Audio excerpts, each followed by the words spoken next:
Ce matin-là, j'étais en voiture sur le périphérique et j'avais rendez-vous à l'hôpital avec ma sœur. La veille, j'avais lâché le morceau à table. Demain, je vais à Sainte-Anne. Ma sœur est schizophrène. Derrière le mot schizophrène, il y a tout un imaginaire. Tu vois, on s'imagine que c'est la personne qui est coupée en deux. On cherchait bien un petit peu Chantal, mais les médecins ne disaient rien. Et là, le psychiatre de l'hôpital psychiatrique de Bégard nous a dit « Monsieur, madame, votre fille a perdu la raison ». Les schizophrénies sont des maladies qui débutent à l'âge adulte jeune, entre 16 et 30 ans. C'est difficile de se représenter ce que c'est la schizophrénie. Il y avait une musulmane à l'hôpital, je t'ai déjà raconté, qui croyait que c'était le prophète qui l'injuriait. Il y en a un autre, lui, il entend des esprits et il croit que c'est un don. Puis il y a moi avec mes injures et mes mauvaises pensées. Et je me suis mise à la fenêtre et j'ai dit « Reine, qu'est-ce que tu fais ?» Eh bien, Odette, va te coucher. Et puis ça va durer toute la nuit. Aujourd'hui, il y a toi qui es venu avec le film, demain c'est le yoga, après-demain c'est Argos, vendredi c'est l'UNAFAM. Et c'est important d'avoir quelque chose à faire. Ben oui, parce que comme ça on n'est pas perdu. On meurt pas tout seul comme un fou, comme dirait le poème de Christophe, quoi.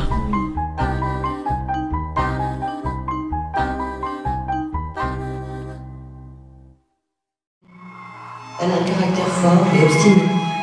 Elle exige justice et équité en toutes choses, et elle prend tout au pied de la lettre, tout noir ou tout blanc. Ce n'est pas toujours facile d'échanger avec elle. Mais Irène, elle souffre beaucoup, et elle a besoin de nous. Besoin qu'on la respecte, qu'on la rassure, et besoin qu'on la protège. Il y a du monde. Ah oui, on va parler là. Le Roméo, c'est ce qu'il m'a dit? Qu'il y avait beaucoup d'amour dans ce projet. Il m'a dit ça.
Bonsoir, je sais pas, moi je trouve ce film très très beau et je trouve que Irène en particulier est une femme lumineuse et ce qui me frappe c'est son intelligence en fait de sa propre maladie et les moyens qu'elle est capable de mettre en œuvre pour essayer d'en limiter les effets les plus difficiles. Docteur Passos, bonsoir. On va dialoguer avec vous. J'imagine qu'il y a peut-être des milliers de questions. Chacun va avoir un millier. Qu'est-ce qui se lance sur la première? Ça peut être des questions vers le docteur. Docteur Passos, psychiatre, médecin hospitalier, responsable du pôle secteur. C'est ça? Ça peut être des questions qu'on peut poser aussi entre nous, patients, familles, associations. Allez, allez-y, il faut parler très fort. Ce n'est pas une question de Levez-vous. temps, c'est une question de détail. Un détail important. Comment cette personne réussit à passer à travers la psychiatrie et les médicaments en 30 kilos par mois?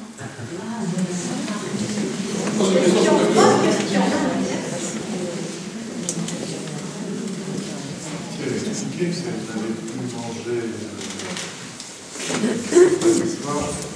parce que tout le monde allait entendre ses voix.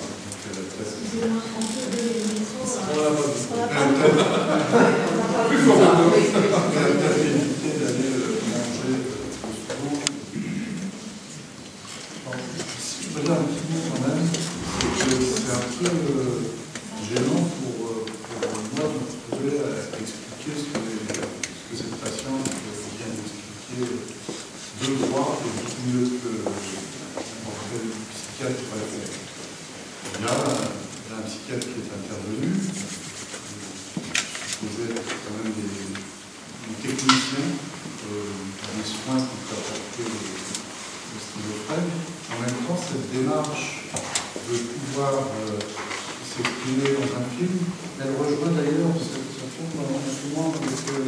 la parution d'un bouquin, je ne sais pas si vous connaissez, un dialogue avec moi-même de Paulo Conca, un schizophrénie témoin. C'est une démarche similaire qui, bon, je pense qu'il y a déjà eu des témoignages de patients. Nous-mêmes, en tant que psychiatre, on travaille toujours sur des vidéos, mais que ce soit une production de ce type, que ce soit un bouquin ou un film, me paraît être vraiment une démarche, d'ailleurs, le professeur Olivier le dit, c'est une démarche vraiment importante et intéressante, parce qu'il y a quand même là c'est le problème qui nous prend en ce moment, c'est la stigmatisation internalisée des patients. On a beaucoup parlé, surtout dans les semaines des années précédentes, de la stigmatisation de par la société et l'extérieur, mais les patients eux-mêmes ont internalisé la stigmatisation et s'auto-censurent, ne se permettent pas, quand ils ont la possibilité d'aller mieux, ne se permettent pas beaucoup de choses. Et là, que ces patients-là, ils étaient au bout de leur Paulo Conca, ils voulaient être écrivain dans ses désirs, c'est plus un délire, c'est une réalité. Il a écrit sur lui-même ou sur l'autre, puisqu'il parle avec lui-même, puisque c'est son sujet, ce qu'il connaît mieux. Et puis cette patiente, elle arrive à faire comprendre bien mieux que n'importe quel psychiatre ou n'importe quel médecin qui s'occupe de la maladie ce qui se passe. Donc voilà, je me disais qu'en tout ça, au muséum d'histoire naturelle, on n'était pas dans un cabinet de curiosité pour montrer la schizophrénie comme quelque chose d'un peu bizarre, mais au contraire, bien voir que c'est une maladie. Il a été cité ce chiffre, 1% de la population vit avec cette maladie. Bon, je pense que les chiffres sont un petit peu en dessous, mais c'est plus parlant de se dire 1%. Ça veut dire qu'il y a parmi nous forcément des patients qui ont cette maladie chronique et que c'est important qu'il y ait une place et surtout qu'ils arrivent à... C'est vraiment plus difficile, je trouve, quand moi je m'occupe des patients, c'est qu'ils trouvent leur place, qu'ils prennent leur place, qu'ils aient idée qu'ils ont à faire avec la société. Vous savez que les symptômes, naturellement, les amènent à s'en tenir extérieur. Il y a un tas de symptômes qui viennent entretenir cette exclusion. Voilà, donc c'est ce que je voulais dire. Je ne voulais pas du tout vous empêcher de réagir, mais je trouve qu'après un film pareil, je ne vais pas partir tout de suite, mais j'ai quand même... je ne vois pas ce que je peux ajouter à une telle clarté dans le témoignage. Qui veut prendre la parole? Oui, oui. J'ai cru comprendre qu'à un moment, elle parlait de sa maladie reprenée parce qu'elle avait cessé son traitement. Et à d'autres moments, elle parle de délire qui reprennent. Et là, je n'ai pas pu comprendre qu'elle avait arrêté. Finalement, vous parlez de la rechute. Ce qui se passe, c'est que, effectivement, une circonstance de rechute fréquente, c'est l'interruption du traitement. Mais en même temps, c'est pas parce qu'elle le dit bien, d'ailleurs, elle a changé à un moment au niveau électrique, on lui a changé de molécule, et ça, c'est une autre période de 2 êtres. Et donc, les traitements eux-mêmes ne font que atténuer les symptômes. Je pense qu'à aucun moment, il y a une totale, pour une petite proportion des disparitions complètes de tous les symptômes, mais pour beaucoup, il y a la persistance de symptômes résiduels qui vont être en permanence présents, mais à un niveau moins visible, moins exprimé. Mais par contre, ça n'empêche que une pathologie évolue et peut réapparaître. Peut-être qu'il y a des circonstances particulières. Là, on peut avoir dans les circonstances de la vie nous-mêmes, tous avons des événements vitaux, tout ce qui peut nous arriver. Et ça a été cité, provoquant un stress supplémentaire qui peut être à l'origine d'une reprise du délire, d'une reprise. Elle en a parlé aussi quand elle avait un emploi qui n'arrivait plus à travailler. Finalement, c'était un choc puisqu'elle devait renoncer un peu de l'énergie qu'elle avait mis à travailler et que se retrouvait à nouveau à confronter à cette incapacité. D'ailleurs, en parlant de l'optimisation internalisée, quand elle dit j'ai atteint les 80%, le dit, dans les péages, j'ai atteint 80%, ça veut dire que vraiment, là, ce coup-ci, je suis quasiment à 100%, là, et c'est-à-dire je me situe très malade. On me situe très malade, puisque je suis malade à 80%. Donc c'est vraiment, avec ce chiffre-là, j'espère qu'on pourra vous dire un jour les lumières, ce chiffre-là, il est parfait pour aider quand même. C'est quand même se promener en disant, je suis en dessous de 50, je suis entre 50 et 80, je suis à 79%, je suis supérieur à 80%.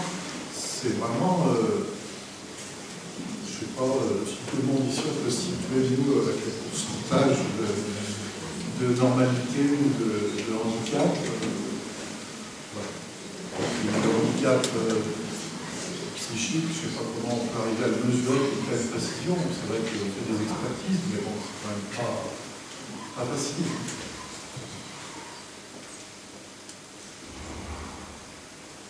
J'ai envie de mettre en parallèle deux images. Une, à la fin, quand elle fait des poèmes, quand elle a son programme, etc. On sent que ça participe de son mieux-être. Et l'autre image, c'est elle est à l'hôpital, là on soigne, et elle a du vide, et elle n'a rien à faire, elle marche dans les couloirs, elle attend. Je me demande pourquoi on n'utilise pas ce soin du faire, d'activité, etc., dans ces camps d'hospitalisation qui sont presque aggravants, parfois, il me semble. Je ne peux pas dire que l'hospitalisation, ça soit facile. On imagine bien, pour un patient, il n'y a pas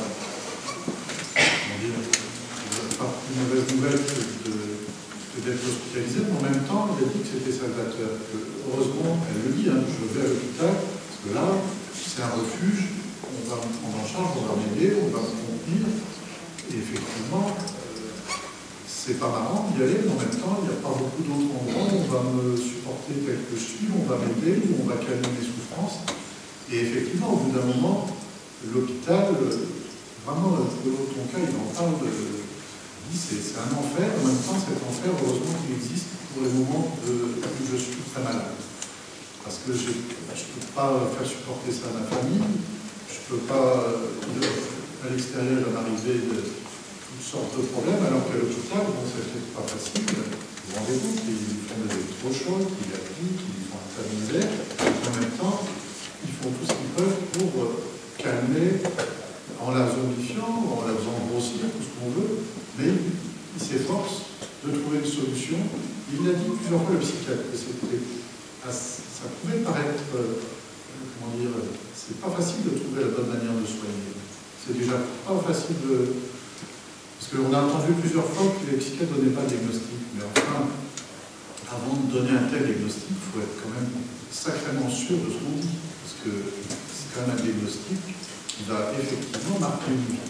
Et donc avant d'annoncer un tel mot, il faut être sûr que la personne qui va l'entendre peut l'entendre, est à même de l'entendre, veut bien l'entendre. Alors je sais bien qu'il y a peut-être une autre manière de dire les choses, de les dire plus facilement, de laisser rentrer les parents dans la consultation, pas de reproches possibles. En même temps, c'est... Les familles le savent très bien, c'est tellement difficile à gérer, et pas vraiment que ce soit plus facile à gérer pour les médecins que pour les familles. Chacun essaie de trouver son chemin avec une pathologie qui est très compliquée à gérer, qui est sans arrêt en mouvement, on n'a jamais fini, ça peut réapparaître, on parlait d'Archut alors que tout à l'heure elle allait bien, on voit bien dans le film, tout va bien, tout à coup, ça redémarre, c'est reparti, il faut tout faire à zéro. Les médecins, ils sont là, ils disent bon, ça recommence, on ne va pas dire vraiment, je l'ai déjà soigné 2 ou 3 fois, je laisse tomber, mais non, on commence, et on trouve un nouveau médicament, on espère qu'il y a une nouvelle molécule qui va être mieux, qu'on espère tous, et puis qu'on va enfin trouver un médicament qui sera impeccable, qui n'aura pas d'effet secondaire. On va trembler, là, on va voir, c'est dyskinésie, bon, elle est habituée, elle prend les correcteurs, puis en même temps, elle sait bien, elle le dit à la fin. Le conseil qu'elle donne aux patients, c'est surtout prenez vos traitements. C'est exactement, ce que pour le compère. D'accord, c'est pénible, mais en même temps, prenez-les, vous perdrez moins de temps avec la maladie, vous aurez moins de souffrance. C'est vraiment une souffrance, je pense qu'il n'y a personne d'autre qu'un schizophrène qui peut décrire ce souffrance, qu'un patient schizophrène, un malade schizophrène qui peut parler de sa souffrance au moment où il souffre. Je ne vois pas comment on peut la décrire, cette souffrance. Et dans le bouquin, il fait vraiment les champions. C'est un bon écrivain, il arrive à transmettre vraiment une approche de sensation. Elle utilise le fait un petit peu quand elle décrit tous les délires, mais elle en sourit presque. Elle en sourit tellement, elle les raconte un peu comme des histoires un peu extérieures à elle, comme un dessin animé, comme un film qu'elle aurait vécu et qu'elle regarde après, avec une certaine distance. En même temps, oui. Oui, ce que j'entends dans votre discours, c'est qu'effectivement, bon, là on parlait des activités, on parlait de l'écriture, par exemple, ça peut être aussi autre chose, la peinture, le modelage, peut-être.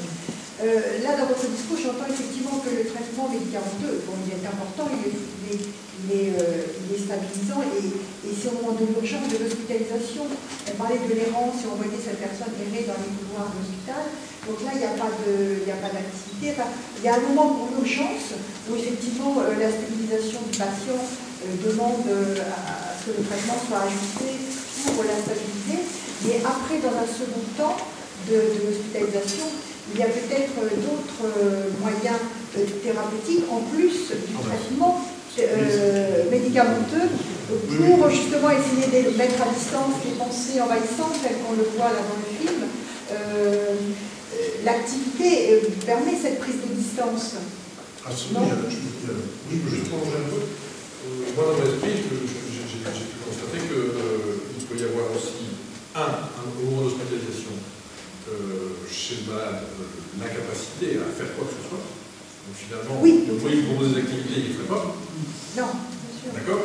Et deux, il y a effectivement des propositions qui sont faites pour des hôpitaux, pour des ateliers, des choses. Insuffisamment, malheureusement. Un certain nombre. Maintenant, souvent, le malade ne veut pas. Et donc, par rapport à la question posée madame, moi j'ai l'impression qu'on est un peu à pôle inversé.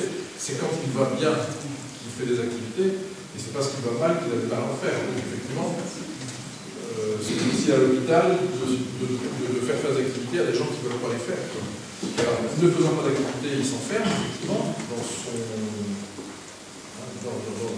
isolement, dans son ennui, dans son... Alors, effectivement, c'est un facteur important. On l'a vu avec son emploi du temps, elle le montre. Comme quoi, les activités vont rythmer sa vie et lui donner chaque jour à la rythmer, marquer le temps, permettre de structurer sa vie, de structurer ses pensées par moment, avec quelque chose d'assez ritualisé, qui va être rassurant.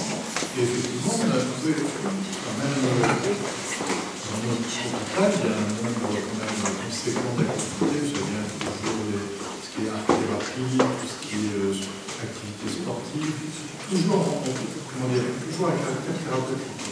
Ce n'est pas du passionnel, ça a longtemps existé, et c'est toujours conçu comme ayant un but thérapeutique. Et donc ça n'est prescrit que si on peut en attendre non pas une aide, une amélioration. C'est pour ça que c'est toujours sur indication médicale et avec toujours une coordination médicale. Mais il y en a beaucoup. Vous avez, on a une activité voile thérapeutique, il y a une activité en chimiculture, ostréiculture, il y a énormément de propositions, mais effectivement, on va proposer la voile à n'importe quel patient, il faut que ça ait un sens, non pas qu'il sache nager ou qu'il aime la mer, mais que ça va représenter une invitation utile pour lui de participer à un équipage sur un bateau.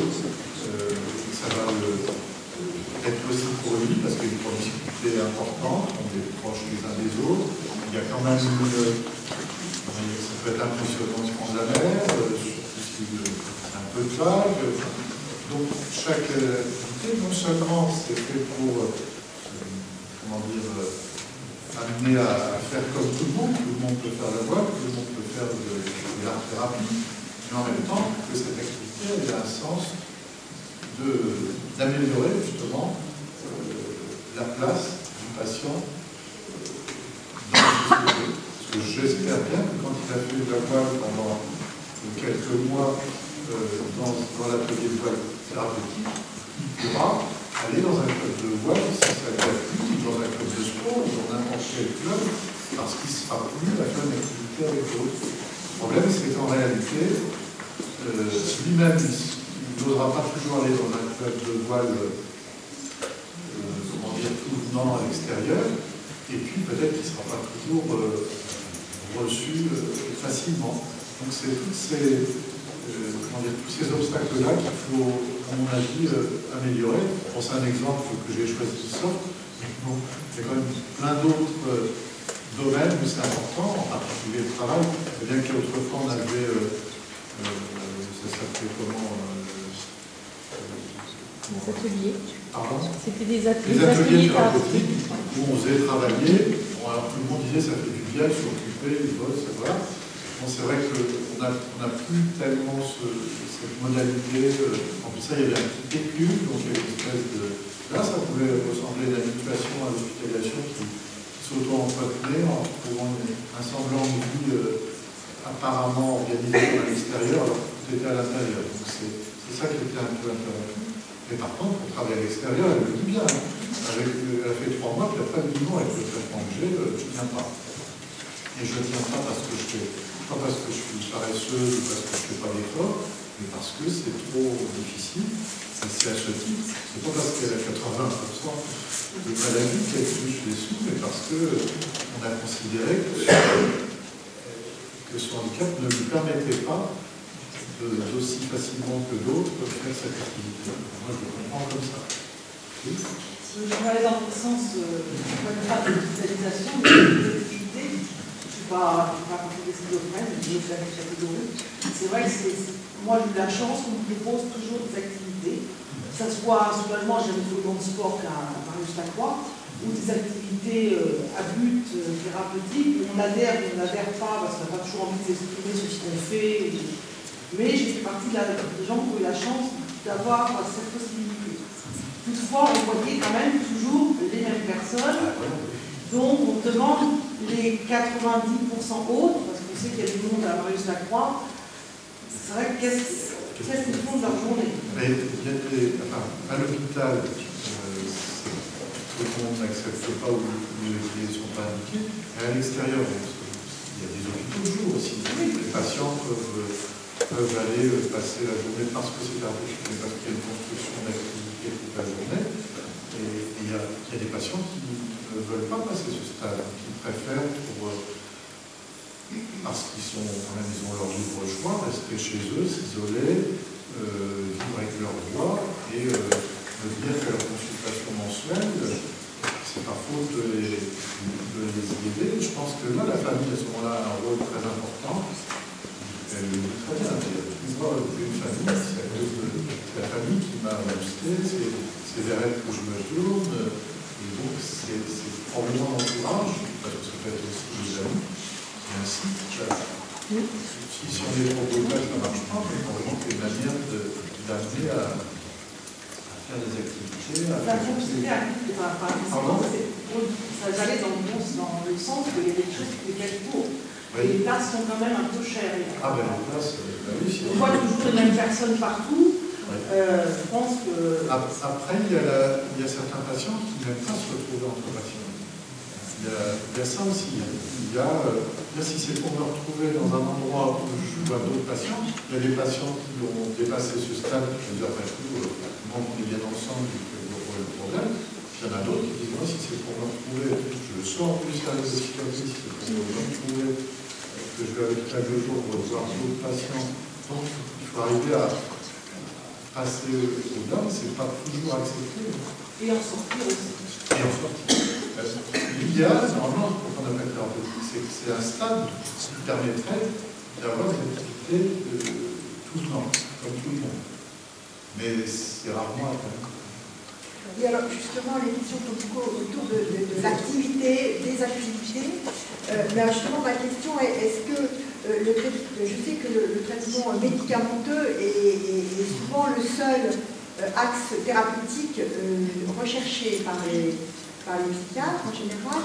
Et donc, je voulais savoir si le seul traitement médicamenteux est suffisant pour soigner le patient, ou si justement toutes ces activités physiques, si elles ne sont pas là non plus que pour faire semblant d'être comme à l'extérieur, mais qu'elles ont des visées thérapeutiques quand même de reprise de confiance en soi, de mettre à distance, comme je disais tout à l'heure, pour les mauvaises pensées.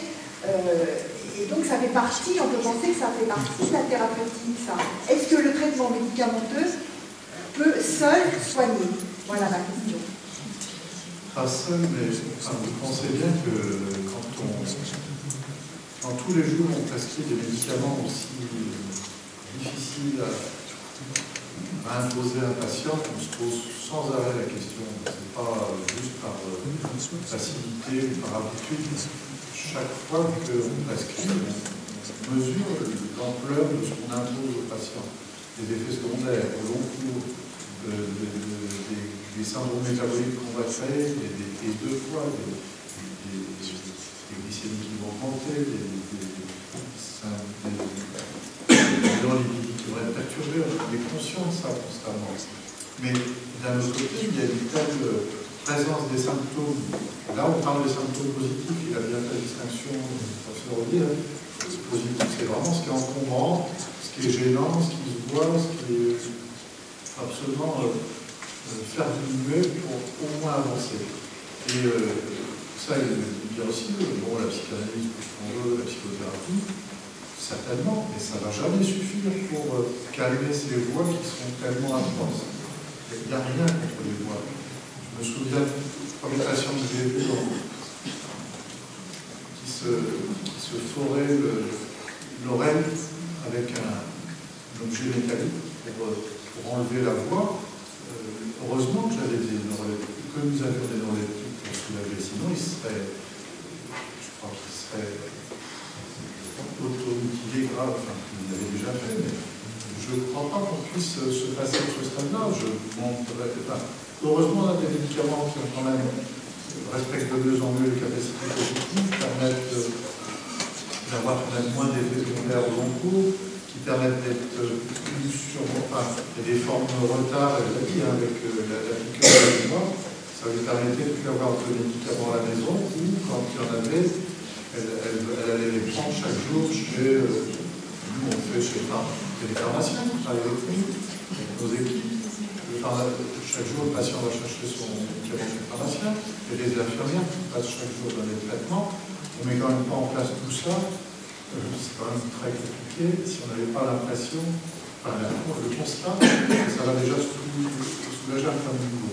Après, il y a l'autre niveau, et je crois que c'est beaucoup moins, les médicaments sont beaucoup moins sensibles, et peut-être que c'est là aussi où toutes les autres techniques de remédiation cognitive, TCC, de cognito-comportementale, certaines formes de psychothérapie qui ne sont pas du tout de la psychanalyse, peuvent quand même amener à améliorer aussi les symptômes négatifs.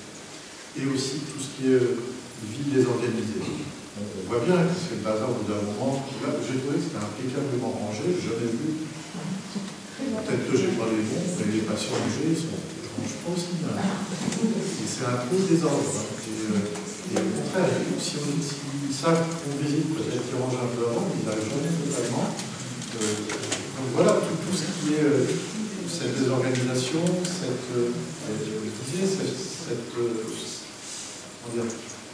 cette manière particulière, l'expression des sentiments qui est quand même assez particulière, la difficulté à entreprendre, enfin, toutes sortes de symptômes qui ne gênent pas, ça ne gêne pas, parce que c'est pas bruyant, mais qui rendent la vie vraiment pesante, parce qu'on ne bouge plus, on ne sort plus, le reflux, le pic, tous ces symptômes négatifs. Alors ça aussi, je crois qu'on a fait beaucoup plus qu'autrefois, c'est tout ce qui est psychoéducation. J'aimerais bien discuter, là c'est un bon exemple, qu'on puisse discuter de la maladie avec le patient. En particulier, vous voyez, elle explique bien les hallucinations, comment ça fonctionne. Qu'elle arrive à décrire les symptômes comme si, comment dire, comme quelque chose qui est extérieur, alors qu'elle a dans sa chair en permanence, elle arrive à le décrire comme quelque chose d'extérieur. Ça, je pense, l'observation, ce sont les traitements qui permettent ça. Je ne vois pas autrement. Le traitement, il n'a pas toujours abrasé les hallucinations, mais il a permis d'en prendre suffisamment de distance pour qu'elle soit qu'elle fasse moins mal, qu'elle soit moins dangereuse. Elle a quand même voulu se suicider à cause des voix. Quand elle a eu des électrochocs, c'est excessivement rare chez dans la schizophrénie. Et je pense que si ça a été indiqué sur la symptôme, c'est qu'il y a un niveau de risque de risque suicidaire tel qu'on n'a pas pu faire autrement qu'il fallait sauver la situation. C'est quand même pas non plus, si on peut éviter les chocs, on le fait. On ne le fait pas par confort, c'est vraiment que c'est devenu indispensable. Et effectivement, quand il n'y a plus rien à faire, ce qu'on nous dit, alors qu'est-ce qu'on fait? Comme les familles, alors qu'est-ce que. On ne peut pas rester là à attendre que ça se dégrade et ne plus rien faire. Donc on va toujours tenter de trouver une solution avec des soins de plus en plus difficiles à imposer. Elle le dit bien, il faut qu'on se mette d'accord avec la famille, avec les patients, pour les situer. Je pense bien que le protocole, ça vient comment dans notre société, il y a un certain nombre d'univers à remplir, puisque à la télé, dans les émissions, on le voit aussi. Tout le monde signe et que tout le monde soit d'accord, prévenu et autres. Mais arriver à un tel traitement, c'est vraiment qu'on est obligé, on ne fait pas ça autrement qu'obligé. Je vais revenir une seconde sur la famille, parce que dans le film, on la sent, elle, très claire sur sa maladie depuis très longtemps, et à la limite, c'est la famille qui a eu le plus de mal à ne plus être dans le déni, notamment les sœurs. Bon, pour nous, voilà. Et en même temps, on sent beaucoup d'amour entre les sœurs, avec la mère, tout ça, il se passe quelque chose, quoi. Visiblement, il y a un soutien considérable.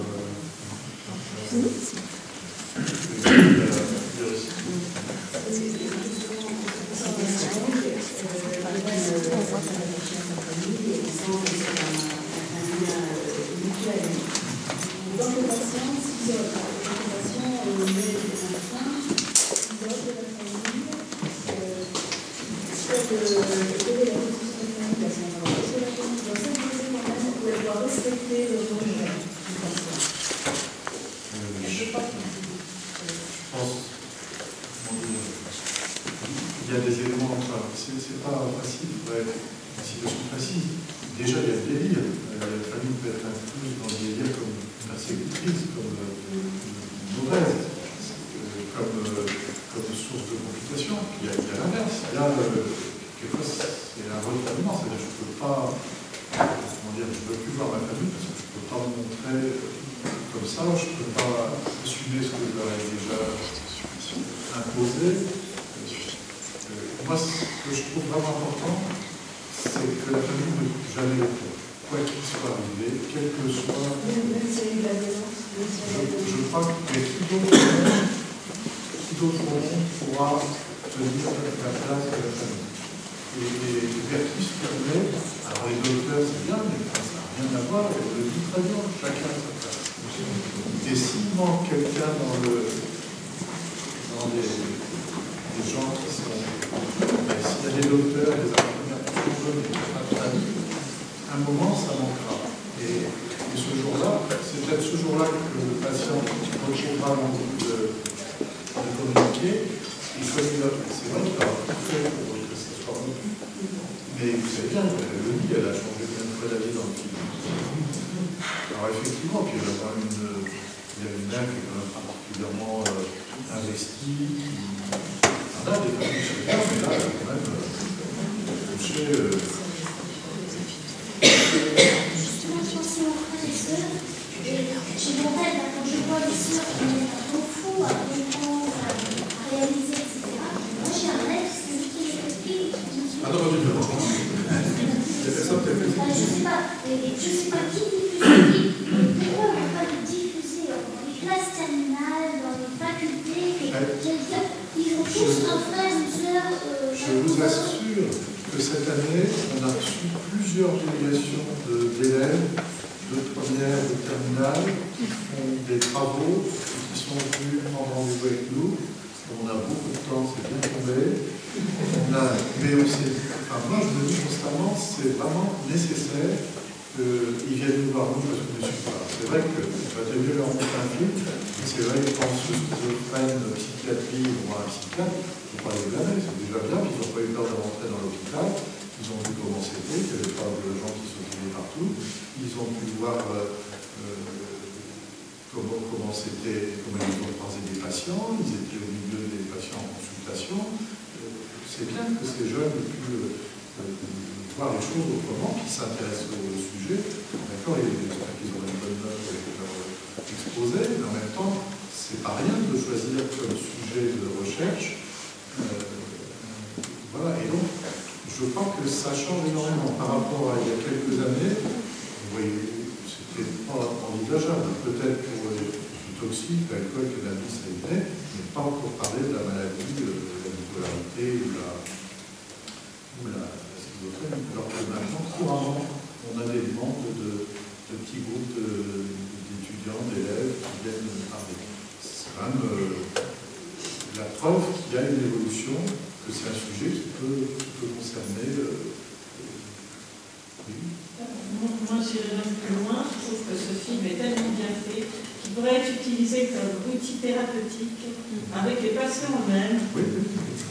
Vraiment, moi, je suis sans voix devant ce film et je pense qu'il peut être entendu vu par les malades et qui les aiderait justement à prendre le recul qu'a Irène par rapport à sa maladie, qui est tout un cheminement parce qu'elle a 41 ans. Pour compléter là-dessus, donc ce film il existe en DVD. Oui. Si vous allez sur Google et vous tapez le titre du film, Les voix de ma soeur, vous allez tomber sur le site, vous pouvez l'acheter. Mais je suis en train de voir, je ne suis pas pour l'étudiant. Il y a quelqu'un spécial, si vous le diffusez, c'est plus cher. Et moi, je dis qu'il peut être utilisé par les soignants pour travailler avec les malades.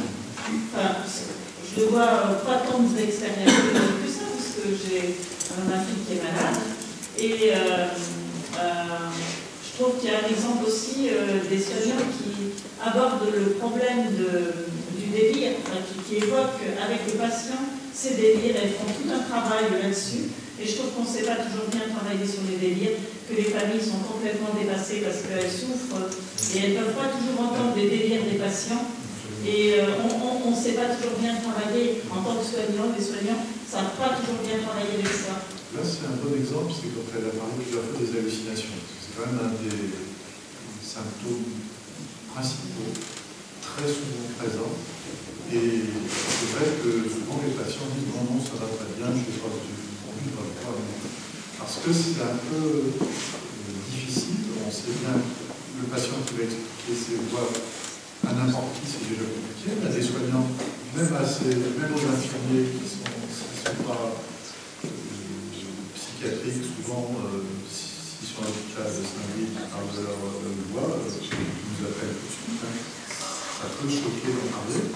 Ça peut être gênant d'en parler, parce que c'est stigmatisant de dire j'ai des voix, tout ça.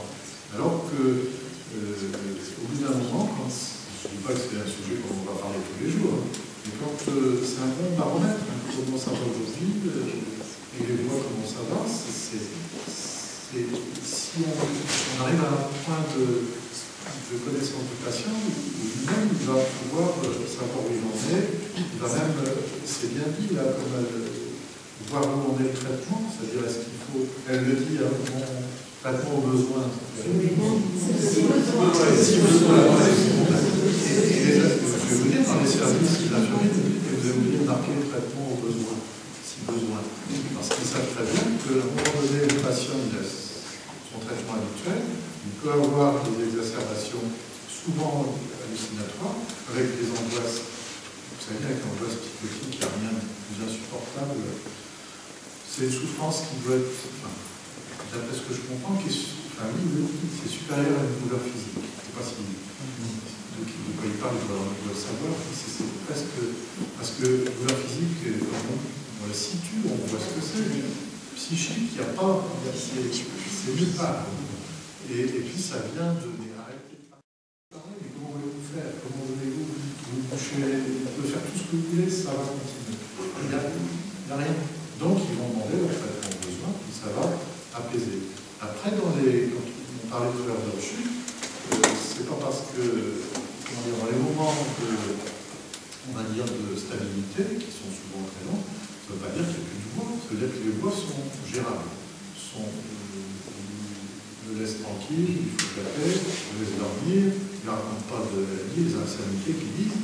Bon, ils peuvent changer de ton, ils parlent poliment, même ces voix. Ça peut être, c'est quand même des choses, hein. Quand on passe sa vie avec des voix, au bout d'un moment, on peut quand même se dévoiser. Donc il y a tout un système, si on peut en parler avec le patient, qui va améliorer la connaissance des symptômes et moins en souffrir, moins faire peur à l'entourage, permettre à l'entourage éventuellement, elle le dit bien quand il se balade dans le parc à Sainte-Anne et qu'il parle qu'il y a Hitler qui est présent avec eux à 3 dans la promenade, il faut arriver à en parler, c'est pas tout le monde qui peut discuter comme ça, vous savez, moi je reviens dans la boule aussi, mais ça va pas. Mais non, c'est nécessaire qu'à un moment on puisse parler de ce qui se passe au niveau des symptômes.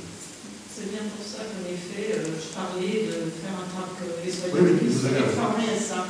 Mais ça, on le fait, ça c'est... Il y a des groupes, hein.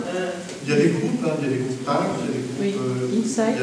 Et puis il y a une habitude de psychoéducation que les infirmiers ont de plus en plus et les médecins, c'est de, pas seulement, mais il le dit dans l'entretien, le médecin au CNP, il dit, mais vous me voyez pour le traitement? Il dit, non, je suis là pour faire le point. Faire le point, ça ne veut pas dire la psychothérapie, ça veut dire réévaluer les symptômes, voir leur place, voir leur intensité, expliquer les symptômes. Alors c'est quand même bizarre, imaginez qu'un médecin va expliquer à son patient son propre symptôme.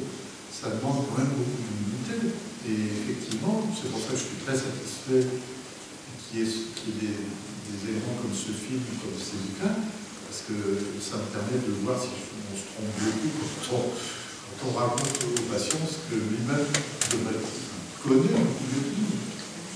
Donc l'entourage, oui.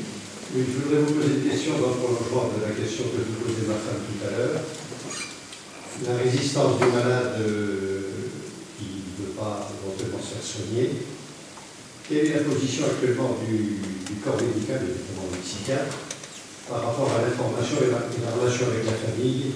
Puisque au début du film, la maman d'Irène semblait dire qu'il y avait une cassure, il y avait une coupure et qu'on lui avait demandé un peu de se taire. ou qu'elle n'arrivait pas éventuellement à... Je pense... Qu'en est-il aujourd'hui par rapport à l'information Je ne peux pas parler au nom du psychiatre. Oui. J'ai vu qu'elle avait des bons et des mauvais, si j'ai bien compris. Il y en a qui parlent fort, qui touchent la famille, il y en a bon, après... C'est vraiment pas facile à gérer. Quand on est... comment dire, quand on s'occupe d'un patient, on est au cœur de... Je pense notamment au patient adulte. Oui, on n'est pas sa famille. En même temps, on a un rôle comment dire, de protection qui a atteint un moment, comment dire, un niveau important. On veille sur lui sans arrêt, et c'est vrai qu'on n'est pas du tout. C'est pour ça que c'est vraiment important de chacun à sa place. On n'a pas le même rôle. Mais en même temps, on n'est pas en concurrence. Hein. On protège le patient d'une autre manière. Sa famille le protège parce que c'est naturel, et puis les soignants protègent parce parce qu'il est malade et qu'il faut l'aider. Donc on n'est pas en concurrence, mais en même temps, il y a des moments différents. Il y a des moments, par exemple, si on laisse communiquer un patient qui va très mal avec sa famille, peut-être que ce n'est pas le meilleur moment pour arriver à s'entendre. Donc c'est peut-être pour ça qu'il y a une limitation. Ça veut dire le droit de visite. Bon, de quel droit le psychiatre va permettre ou pas la visite à la famille dans ses droits naturels?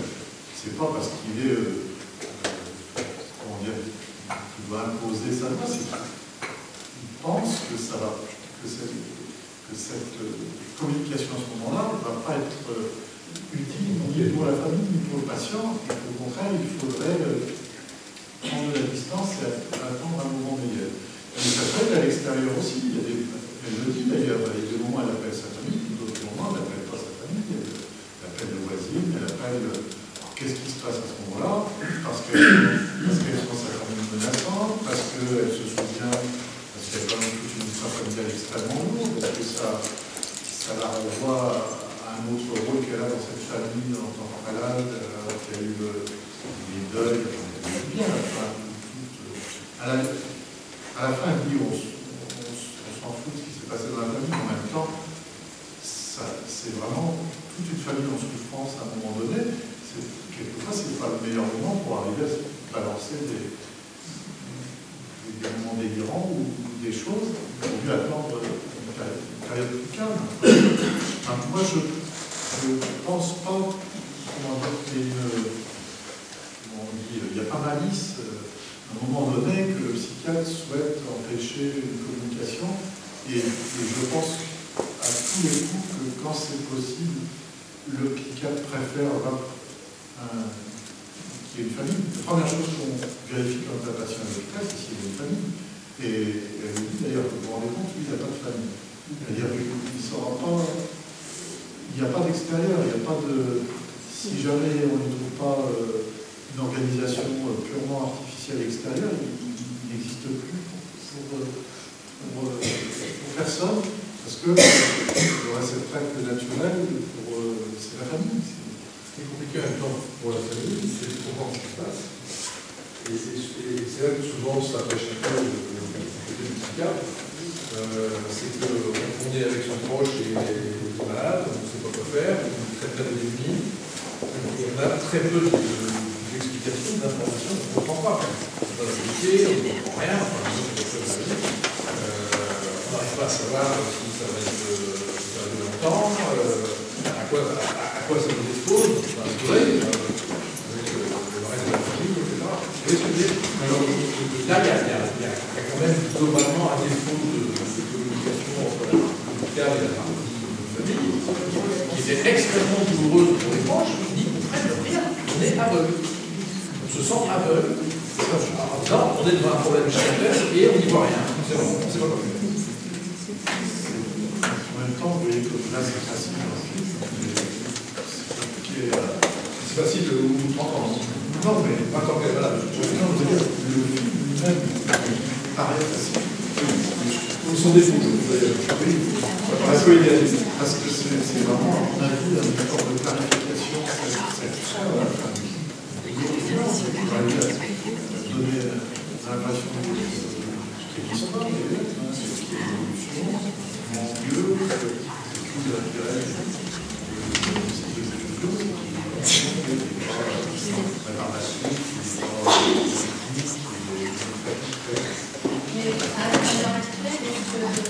les malades sont suffisamment reconnus pour avoir les moyens, quand on parlait d'archéologie, est-ce qu'il y a suffisamment de thérapeutes? Il n'y a jamais assez de moyens, mais mettre en place des projets, c'est toujours parler des projets. Dès qu'on veut organiser un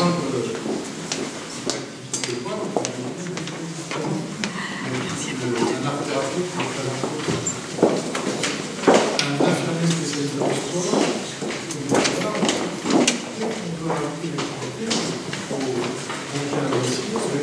effectivement, l'hôpital est là pour fournir ce qu'on nous demande en priorité, c'est d'abord des soins mais tout le reste, c'est très très utile. Mais on verra comment s'appelle la ateliers thérapeutiques.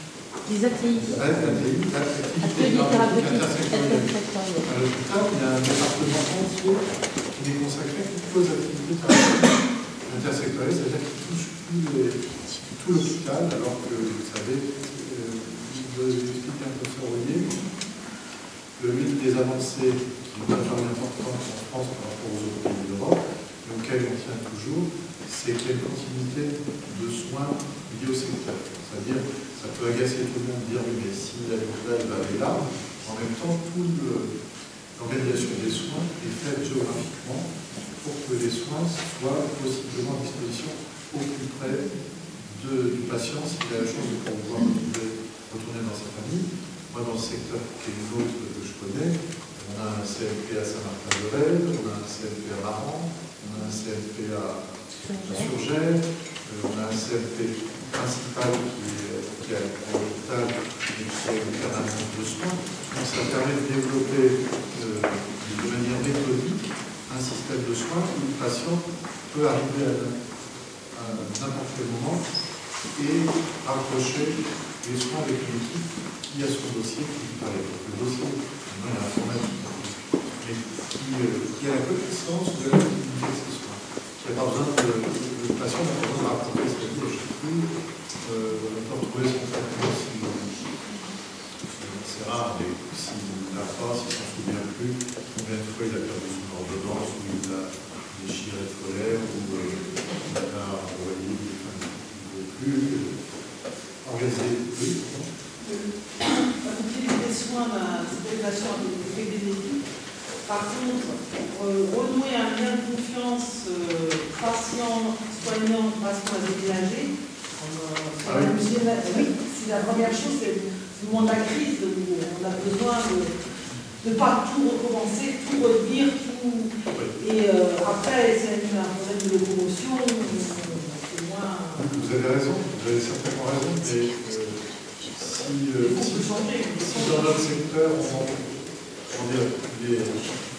les infirmières, elles se déplacent, si je les envoie à l'autre bout du département parce que le patient a déménagé, forcément, il y a des déperditions de temps. Je voudrais vous dire une phrase, juste une phrase. Le schizophrène se vit souvent comme une vie en haute mer, incapable d'agir sur son destin et cerné par de très multiples angoisses, souvent irrationnelles, et que du coup, il ne peut expliquer à ses camarades en bonne santé. Donc, voilà ce qu'il pensait ce patient Tonko, comme il a écrit, et voilà quand même ce qu'il est capable de produire. Donc, c'est vraiment essentiel de se dire qu'on en est là, c'est que les patients sont tous capables de s'exprimer sur leur... nous, même en entretien, moi je favorise toujours l'expression du... Ils leur disent, faites des poèmes, faites tout, de la peinture, faites des textes, parlez, mais ne croyez pas que vous ne pouvez pas exprimer ce que vous avez. Bien d'autres phrases, et n'ayez pas peur de nous, car nous sommes les seules victimes de nos terreurs intérieures, et la psychose nous dit de ces règles et fait de nous, avant toute chose, non des criminels vicieux et pervers, mais de tout petits enfants. Voilà, je pense que...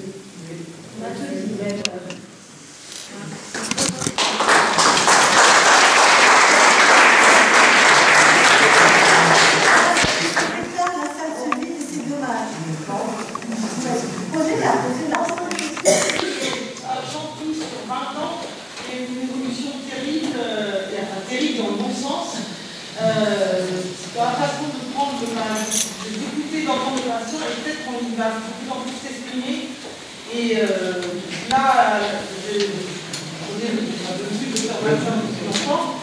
Et ce qu'il a exprimé aujourd'hui, je pense qu'on n'a pas entendu. On n'entendait pas il y a 20 ans, et c'est un plus. Merci pour l'organisateur. Alors écoutez, ce qui est un plus du docteur, merci, monsieur Lepoutre, merci, merci encore une fois à vous, mais n'oublions pas, je crois qu'on peut terminer en disant qu'effectivement, sachant les écouter, favorisons, donnons-leur toute l'empathie qu'on peut leur donner, tout l'accompagnement qu'on peut leur proposer, ça sera déjà énorme, énorme aussi à la suite de ce soir, ça peut nous aider les uns et les autres à être, comment dire, un peu plus à l'écoute. Hein? Bon, sinon, encore merci. Nous terminons ce soir la semaine d'information, les actions sur la semaine d'information pour la santé mentale à La Rochelle. Il y a demain une conférence sur l'inclusion, parce qu'ils font aussi partie du monde des exclus. Et puis un certain nombre de témoignages sur les réalisations qui concernent la vie et la santé mentale à Rochefort. Et il y a également le même film de la soirée à Saint. Nous n'avons pas eu la possibilité cette année de descendre plus dans le sud du département, mais ce n'est que pour attendre, on aura l'occasion de refaire. En tout cas, encore une fois, merci. Et puis nous comptons sur vous pour oser en parler, pour oser revenir vers nous si vous avez des suggestions, si vous avez des idées, si vous avez des propositions à faire. On est tout à fait partie prenante. Nous sommes des familles, toutes des familles concernées, des familles qui avons envie de bouger, qui avons envie de